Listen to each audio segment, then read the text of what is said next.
बागलुङमा भयो चमत्कार। नेपालमै पहिलो पटक बन्यो पानीबाट खाना पकाउने ग्यास। खेर जाने पानी र बिजुलीको सदुपयोग। 1 केजी ग्यासले हप्ताभरि खाना पाक्ने विदेशी एलपी ग्यासको दिन सकिँदै। हिजोसम्म एलपी ग्यासका लागि विदेशी आयात र महँगो मूल्यमा निर्भर नेपालीका लागि अब आफ्नै गाउँघरको पानी र बिजुलीबाट खाना पाक्ने भएको छ।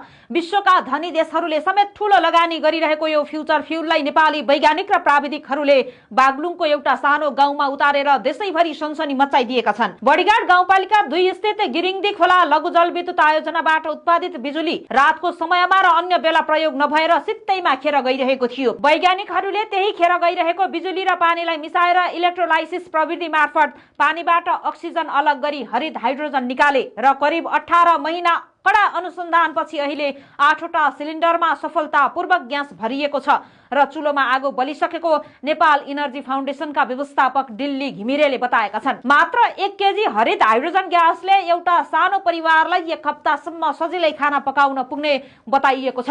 गण्डकी प्रदेशका आर्थिक मामिला मन्त्री जेठबहादुर शेरचनले हिजो आफै चुलो बालेर यस परियोजनाको उद्घाटन गरेका छन्। यो नेपालको लागि गेम चेन्जर प्रविधि हो। अब राज्यले यसलाई देशैभरि नीतिगत रूपमा अघि बढाउनु पर्छ, मन्त्री शेरचनले भनेका छन्। नेपालले इतिहास रचेको छ। पानी र बिजुलीको फ्युजनबाट नेपाली भान्सामा हरित क्रान्ति सुरु भइसकेको छ।